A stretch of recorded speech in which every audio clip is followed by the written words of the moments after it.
I just wasn't willing to sit in the mess because I wanted to know everything would be okay. And I think that is the deepest invitation of these Why Bother times, is to go there and stay there, even while you still chop wood, carry water, get the kids to school, go to the office. Jennifer Louden is a best-selling author, speaker, and coach who spent more than 30 years helping women figure out what they really want and how to actually go after it. She's written 9 books, appeared on Oprah, and built a long career leading retreats and coaching women through personal transformation. Her most recent book, Why Bother, asks the big question that shows up right when life feels stalled and offers a powerful way forward. So if you feel like you've hit pause and don't know how to press play again, this episode is for you. And hey, if you want to hear more powerful stories like Jennifer's, don't forget to hit that subscribe button.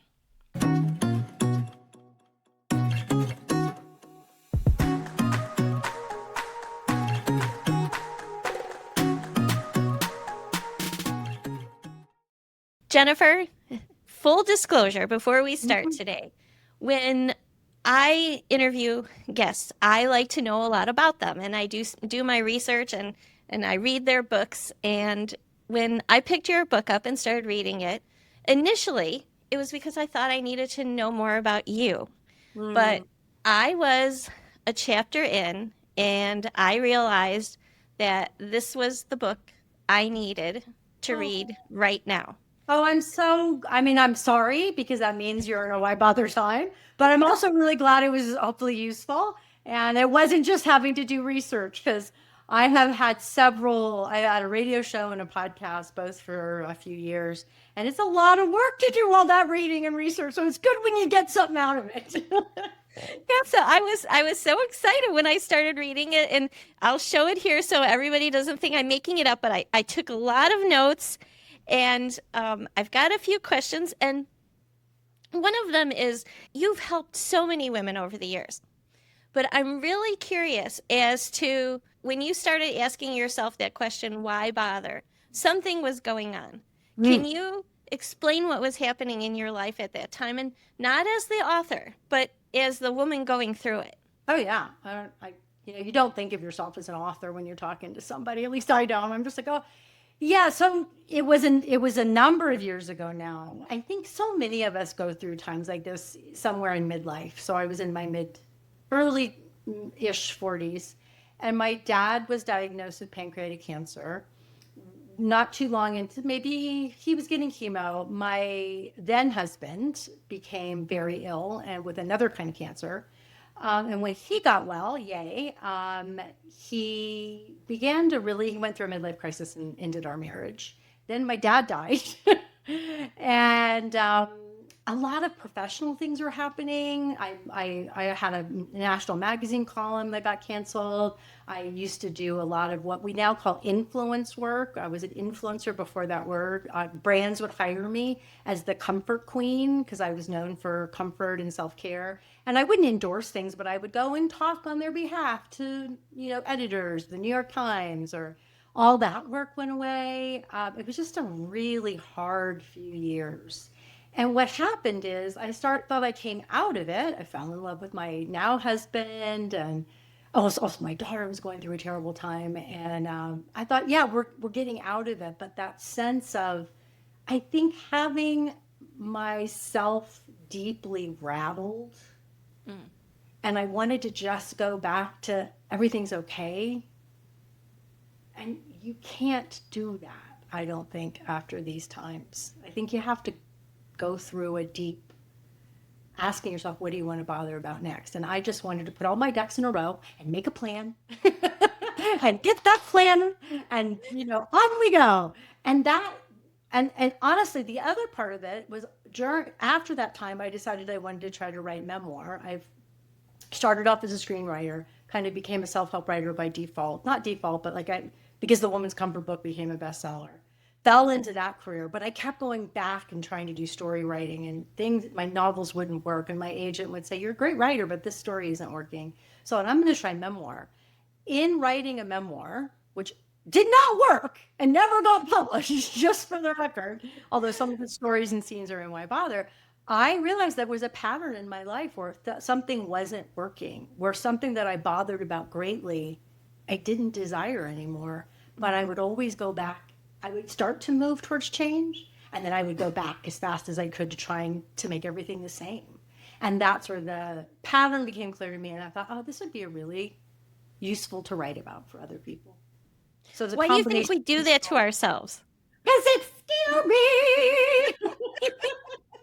I mean, it's really scary. And there's a lot of, there's so many new agey, coachy platitudes about how leap and the net will appear. And it doesn't always happen, right?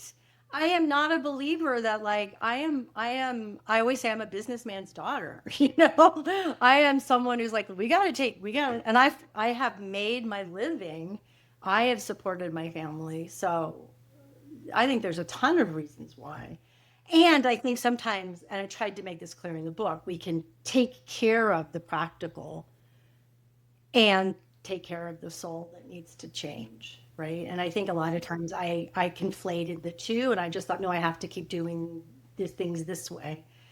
But even that, I think the deeper question that I just wasn't willing to sit in the mess long enough because I wanted to know everything would be okay. And I think that is the deepest invitation of these Why Bother times, is to go there and stay there, even while you still chop wood, carry water, get the kids to school, go to the office. Well, yeah, but I think that staying part is, it feels almost a little dangerous because for me personally, I'm afraid to get stuck in that part.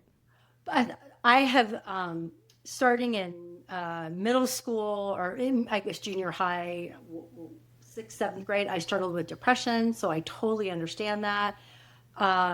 Especially as someone who's been self-employed almost my entire life. It's like, if you don't make the engine go, the engine doesn't go. And I also think that we don't live in a culture, especially now, that lets us settle, you know, be there, right? I mean, I watched myself yesterday. I watched myself this morning. This is a perfect example. I'm not in a Why Bother time right now, but I was feeling so much anxiety about the state of the world.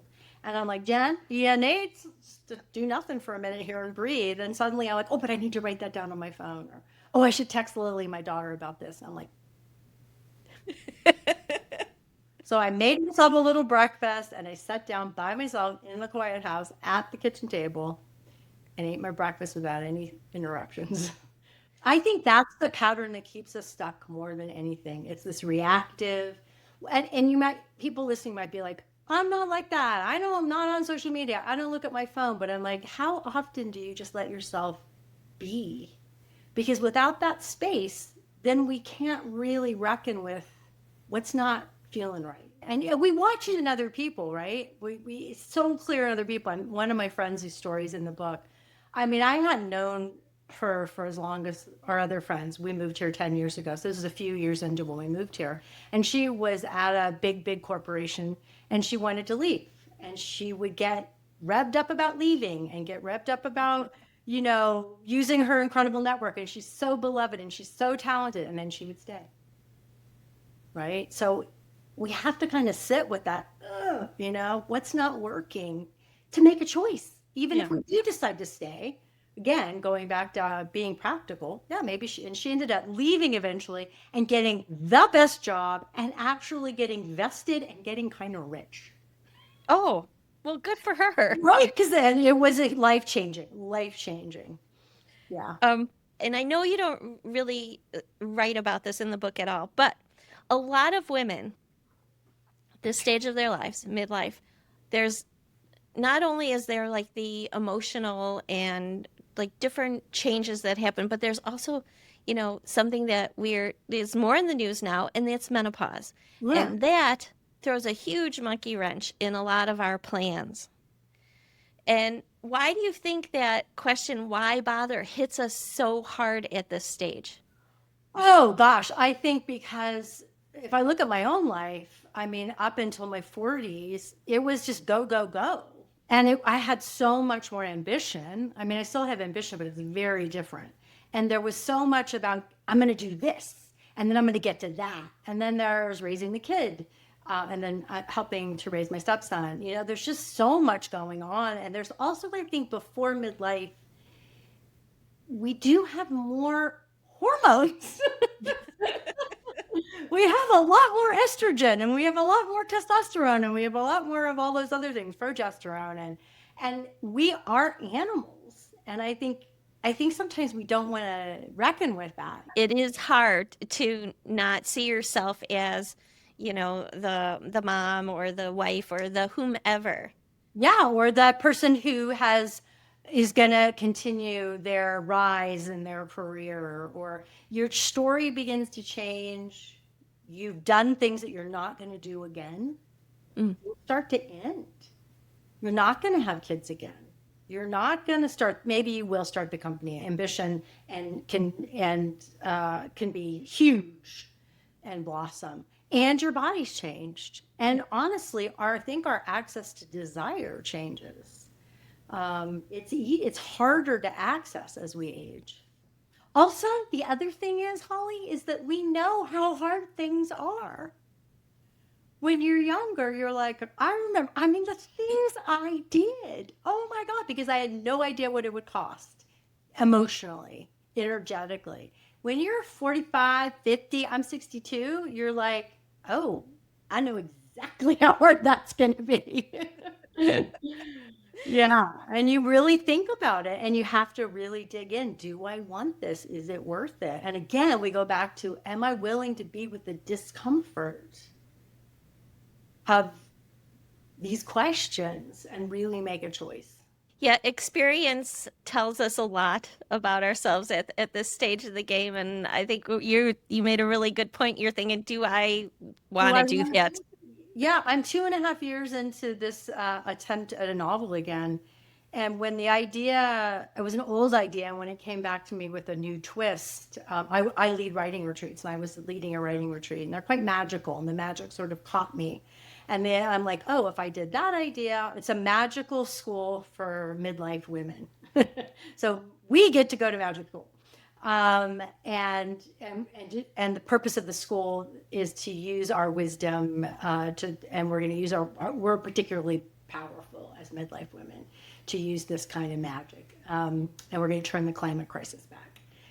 And it's a mother-daughter story and all of this. But when I sat with the idea, I'm like, do I really want to go through that again? I have climbed the mountain. I've had books sell hundreds of thousands of copies, and I've had lots of books die on the vine. And I know what it was going to cost if it did. And I know what it was going to cost to do it, So I really thought about it. I sat there for 2 months going, yeah. So these are the things we need to reckon with if we're going to stay juicy and alive. And it's easier to just say, why bother? What's on tonight? Every time now that I'm going to be making a decision, that is going to, those two words are going to pop into my head because. Right. And it goes both ways, because the other thing, as you know from reading the book, is sometimes the question is, you're right, I don't bother. Yeah. I don't care about this. And that's huge, to let go of the things. That alone can be life-changing, to be like, oh, I thought I bothered about X relationship or job or house or whatever or goal, and I actually don't. And we do have to prune things away. Do you think that's because other people kind of put that on you and you think, oh, I have to perform that way because somebody expects this? I think it can be a whole bunch of things. I think it really depends on our personality. Like, I'm not someone who ever said, oh, you want that from me, so I'm going to do it, in terms of my personal relationships. But I very much would do it in my business for a long time. I would be like, oh, people want this and they think I can give it to them, so I should do something with this, right? Instead of going, oh, there's a need out there. Do I think I want to do it? And do I think there's a lot of, so I think it just plays out in different ways for different people. There is the curse of competency, however, which a lot of women have. Just because you're good at it doesn't mean you should do it.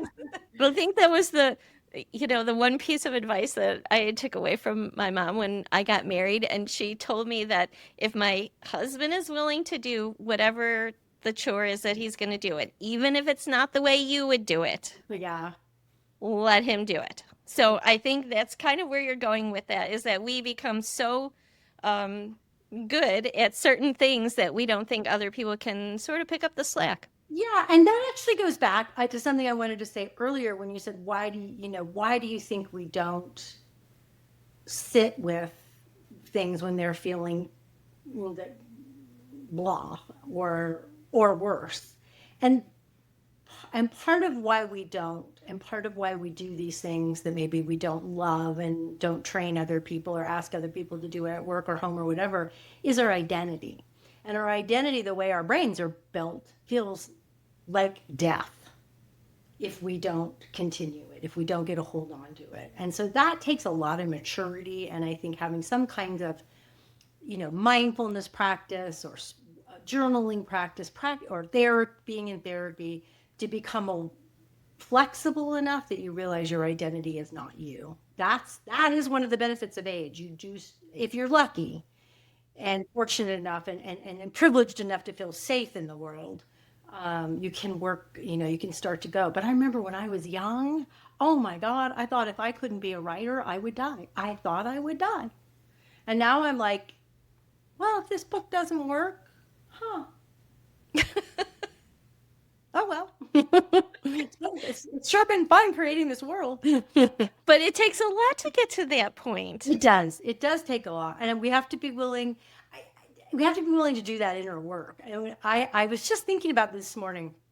I have a friend that I met, oh gosh, it was before my daughter was born, so more than 30 years ago.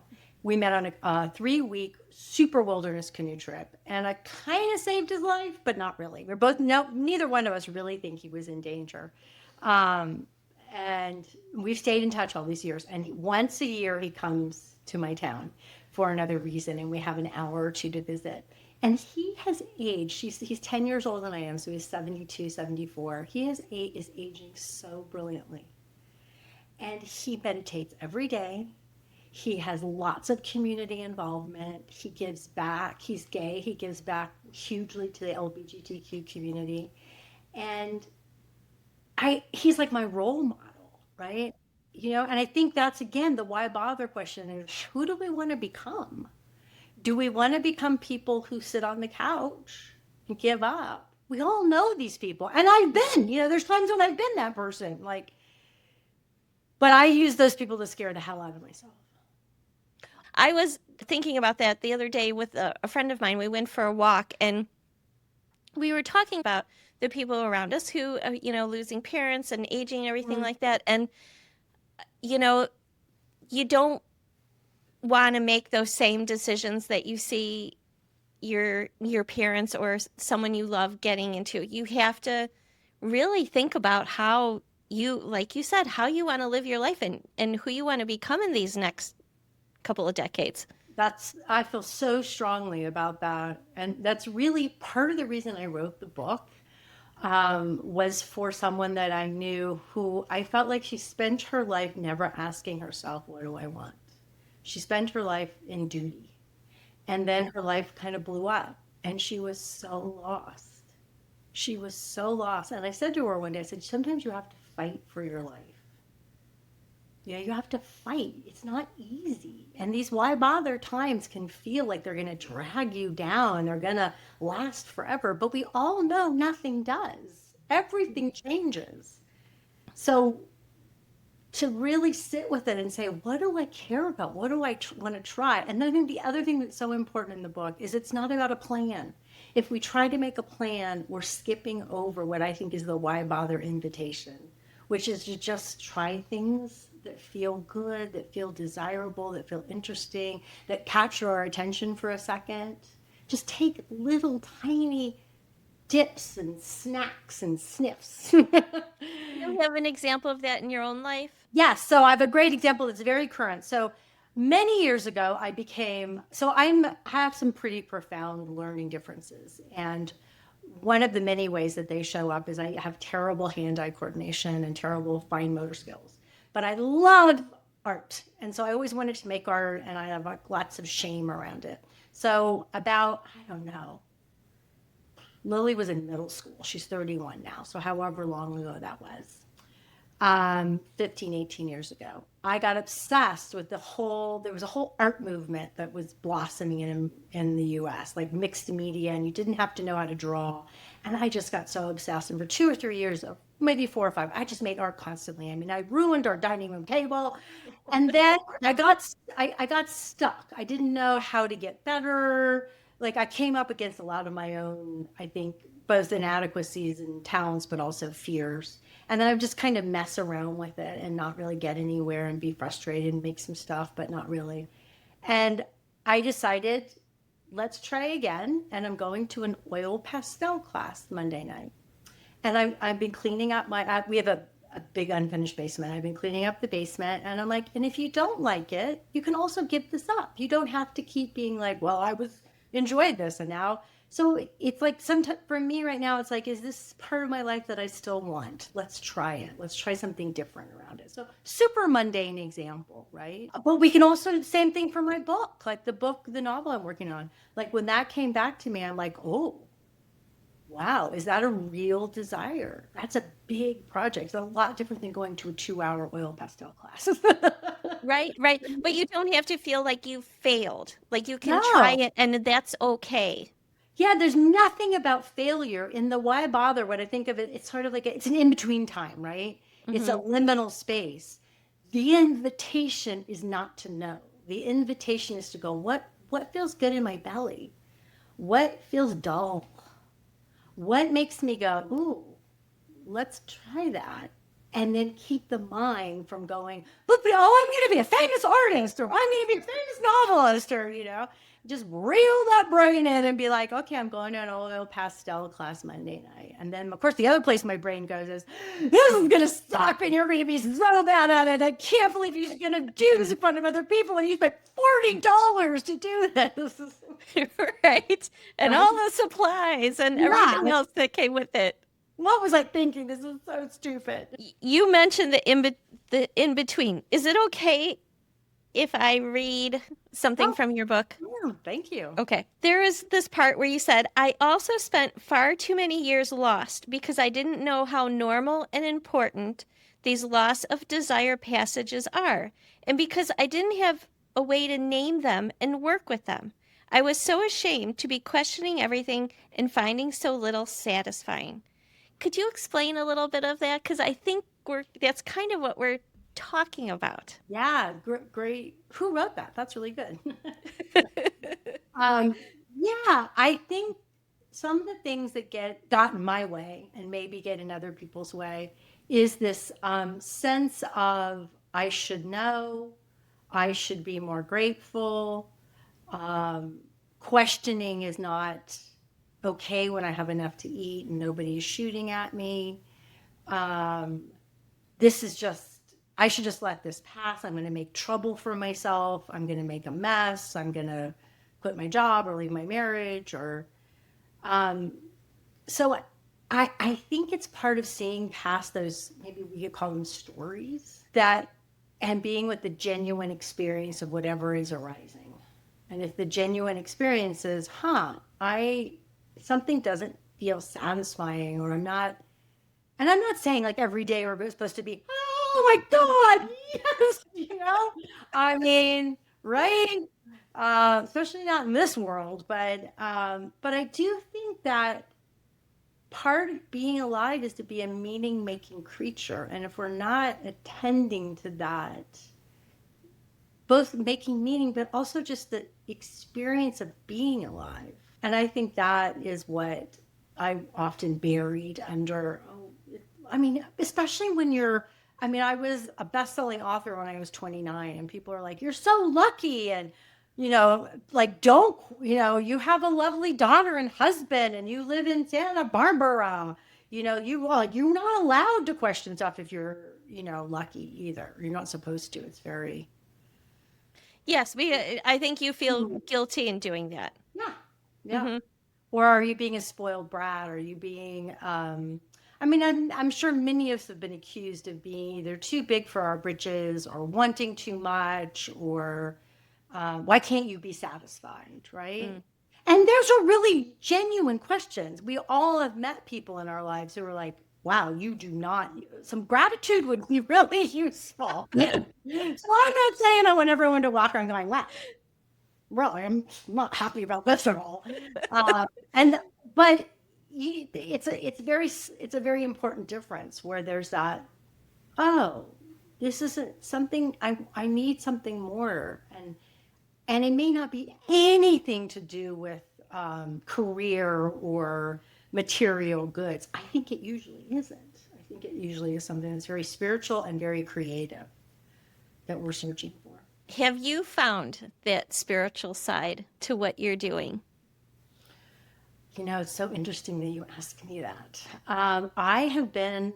I should say, I was a spiritual seeker from probably the time I was 9 or 10. Outside my parents' religion, they really didn't have a religion. They had left religion because their family was kind of weird about it. We'll just put it that way. And so they're kind of like, oh, you should always choose. You should choose. You know, because it was like, let's just pass that down. We don't want to have to deal with this. So I spent probably until I would say, yeah, my mid 40s trying a lot of different things and discovered meditation when I was very young. And for the last 10 years, I would say my spiritual life has been pretty dormant.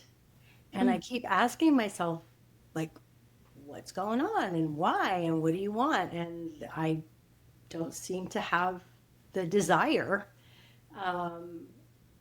And I don't know how much of that is. I just feel like it's a question that's bubbling for me to, Okay. to total honesty. But it's been really bubbling lately. It comes in waves, you know, like why this is not a part of your life right now. It's always been a part of your life. Why isn't it? And what do you want? And the answer is, I don't know. So there's a little empty spot there. Yeah, but it's not. I don't think it's why bother. Like it's not. It's No. more like it's more like, have I just am I just in a fallow time and there's something, or is it? Yeah. So let me just keep saying I don't know. Well, I'm glad I asked though, because I think that's something that as we change, we tend to struggle maybe a little bit with our spirituality and our beliefs, and things change, life change, our views on things change.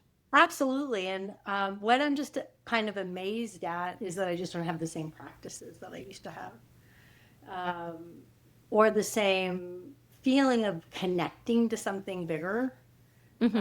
But we did just do 8 days out in the wilderness, and I did feel some of those deep moments of connection to nature. So I was noticing Oh, that. there was a story in the book. I'm sorry, I didn't mean to cut you off, but there's a story in the book where Yes, fun. you were talking about you run now or hike or something. Yeah, it's you were just like catching me right on. So I moved here and became a runner at 50, almost 54, and I ran nearly continuously for 9 years, and I just stopped in April. I just got kind of burned out. I also have to get shots in my knee. I've had knee surgeries unrelated to running, skiing accidents, and my shots, my knee's just not as happy anymore. But I'm also in a transition about running. And talk about identity. Talk about identity. Like I latched onto that identity as a runner so big. I was obnoxious.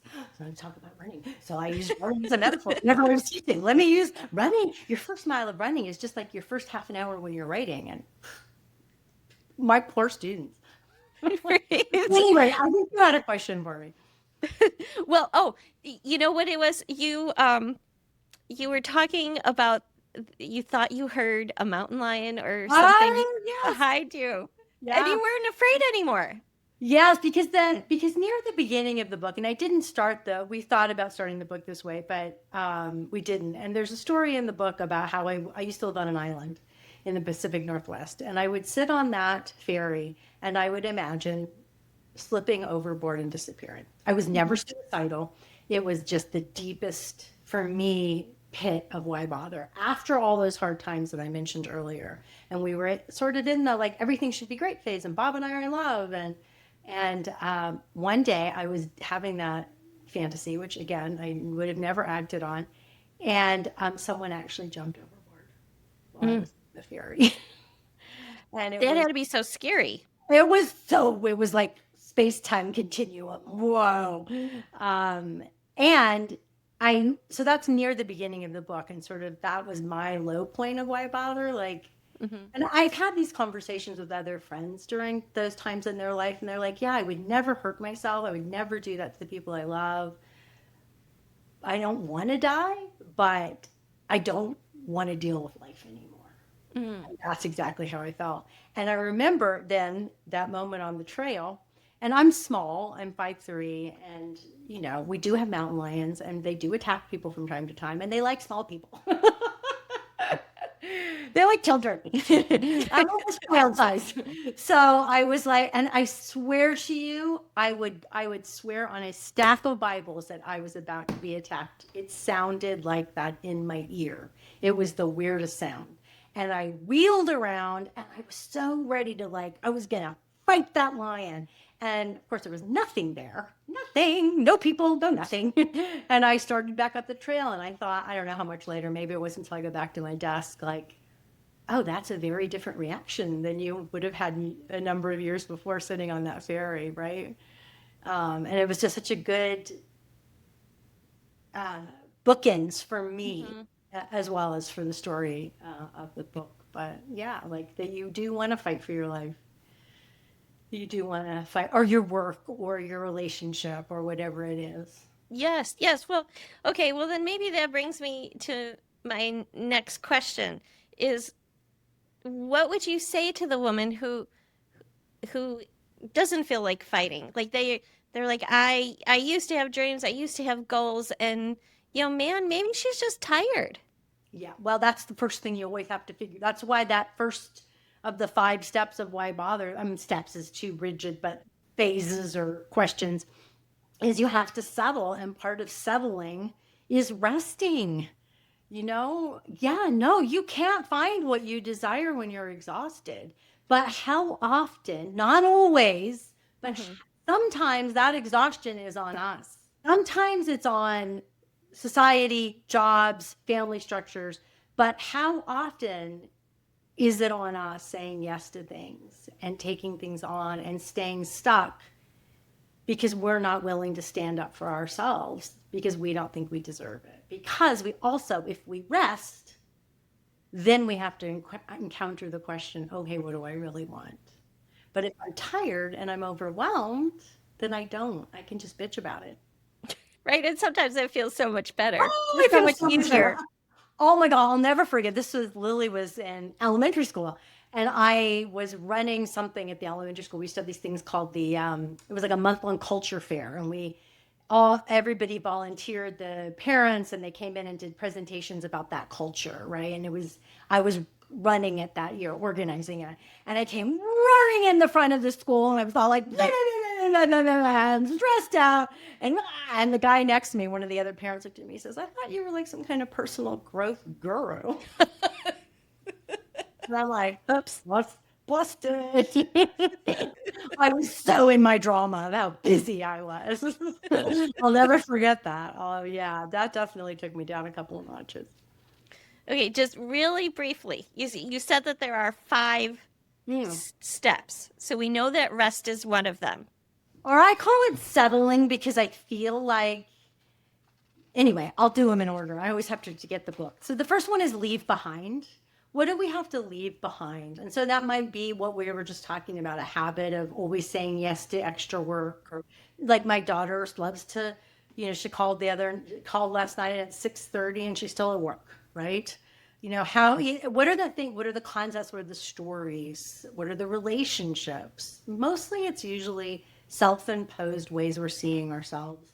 And then the next one is ease in, which is just to begin um, to kind of think about what is it that I need to, what is it that's pulling me forward? What is it that I might want to try without trying anything yet? And then the third one is settle, is allowing ourselves, even if it's just a few moments of stillness, not automatically picking up the phone, not automatically, going, doing. And then the biggest chapter and the most important part of the book, it really could have been the whole book, is desire. Is starting to explore what's pulling at us, what's bringing us alive, like my oil pastel class or my novel. And then the last one is become by, well, actually, there's two more. The next to last one is become by doing, is start to try experiments. Mm-hmm. And then finally be seen, share what you're doing with somebody safe. Ooh, that's a hard one. It is. It is important because we are creatures. I was thinking about this again, so many thoughts lately that tie into this conversation. But I was thinking about how essential it is to us as humans to have at least one person in our life who really knows us. And this came up with some friends of ours who are gay, and so much of my parents' generation was like, just you don't need, no one needs to know that about you, and Yes. and how our whole self needs to be able to be expressed in the world. And I think when we're trying new things, when we're following desires, they can feel so flimsy. It's like I was even a little embarrassed to say to you, I'm going to an oil pastel class Monday night, right? And you're like, whatever. But there's part of me that's like, ooh, I'm going to write it out, or that I'm writing a novel, right? But when we say it, again, in safe situations with people who aren't going to, those desires can become more real. In my writing retreats, I do a lot with desire through the whole course of the week. That has nothing to do with what people desire to write, but because I think writing is such an extension of who we are and our voice and what we want. Like, why do I want to write this kind of story versus that story? So we do a lot of sharing of that in very safe, small groups. And so I think it's incredibly important. And if you can't do it verbally because you're shy or an introvert, you can do it in email, you can do it in text. Oh, yeah, right. It doesn't have to be okay. We have to be one-on-one on. Yeah, but there is a way that we need to be witnessed by other people. And also, one of the things I also find fascinating is when we're trying out desires, if we're saying them to someone else, I'm trying this or I'm doing this, there's this whole thing that happens in our bodies that we go, oh, I am? Do what? Oh, that actually sounds really great. And I'm getting like, now I'm like, I am going to an oil pastel class, But there can also be the moment of, oh, that actually doesn't feel so great. Or I actually realized I've done that now and I don't need to do it anymore. That's not the direction I want to go in, or I got enough about that. The other thing I want to say about the desire part is that desire feeds on itself. So it's not about finding the right thing to do, like oil pastels. It's about saying something's pulling me here. Let me honor it by trying it. And that helps bring us alive more than anything in these periods of time. Can you, okay, I think the term desire maybe confuses people a little bit because you wrap that up in like love and relationship and everything. Yes. How would you describe that to a woman who's like, maybe I'm just don't have any more room to, feel desire, or I'm overbooked with things. How do I even find time to even think of exploring new ideas? Yeah. So we go back to the beginning. What brings you to this conversation? Like what made you, when you read a chapter of the book, go, interesting. Something's not satisfying. Something's off, or something's done, or something blah. Are we going to turn away from that because we keep saying, I'm so busy? And I've been there, taking care of a mom with Alzheimer's, right? Having my own business and a teenager with mental health struggles, right? I've been in the thick of it. So I'm not, and self, completely paying the bills. I mean, me alone, single mom. So, nobody's, I get it. And I just think too often we just kind of hide behind it. We take it as this is the way it's always going to be. And there's I'm sorry, but there's always room in your brain, at least, to ask yourself, what do I really want? There's room when you're at the salad bar to ask yourself, oh, I should have that because it's healthier. Well, what do you really want? There's room in your closet when you get dressed in the morning. What do I really want to wear? And that's one of my funnest times to go, what? Do I feel like wearing my dirty running clothes all day, or do I feel like putting on a dress? Like, what do I feel like? What do I desire? There's lots of little ways we can start to spark it. Or this morning, to go back to just that quiet, to make room for desire. There's lots of little moments like that. Mm-hmm. There's so many of them that we have to say, this is something I'm willing to try. Yes. Well, it wasn't even the first chapter. I think it was actually on page 5. The first thing I highlighted is why bother is being unwilling or unable to do the work of writing a new story that we can wholeheartedly love. Yeah. And I thought, Yeah, yeah. I think the really important thing too about all of this, which is I usually say at the beginning of an interview, and I kind of completely forgot about, is there is no shame here. This is the most human thing. Being human is Groundhog Day, right? We're just revisiting the same stuff, and it's not just once a year. It's like once a week, once a day, 17 times a day. So we just have to drop the stigma that when we want more, that there's something the matter, that we failed or that we're broken or that we're ungrateful, and be willing to be curious and playful. yeah. Well, and also there's that feeling of being a little selfish. Yeah. Oh my gosh. I can't tell you how patriarchal that is, a patriarchal story. If you and I were both men, that question would not come up. No, probably not. It would not.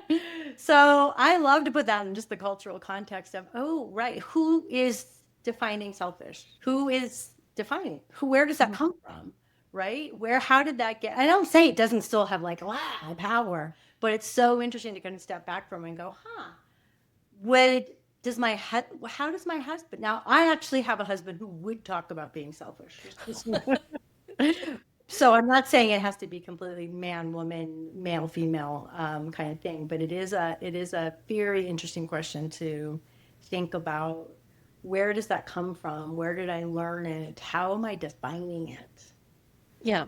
That being satisfied for myself, that living a life that if I was to die tomorrow, I'd be like, oh, the bummer. I do not want to die tomorrow. But okay, I was living my life as fully conscious and bothering as I could most days. Some days not. Oh, I like the term bothering. Yeah, we did a sticker when the book came out, "Get your bother on." Oh, I like that's really good. Yeah, Yes. I actually did a guided journal that goes with the book called "Get Your Bother On." Well, that would make sense. Okay. Before I let you go here today, what are you working on now? Where can we find you? You mentioned another book, like not to put any pressure on you because I really like this one, but Yeah. I have written 9 books. So, and my first book was The Woman's Comfort Book. It was published in 1992. It was the first book about self-care. Still in print. It seems so baby basic to me now.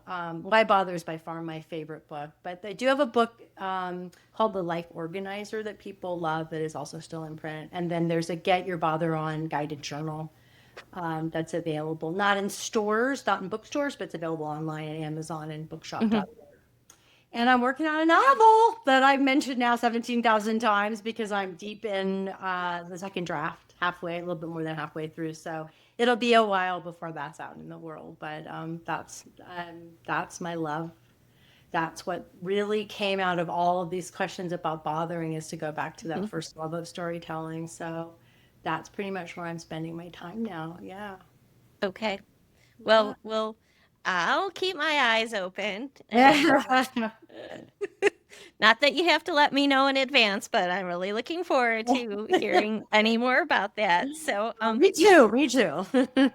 I just want to say thank you so much. And this was a surprise to find so impactful on my life these last couple of days because I've been reading like crazy, and I'm grateful for you.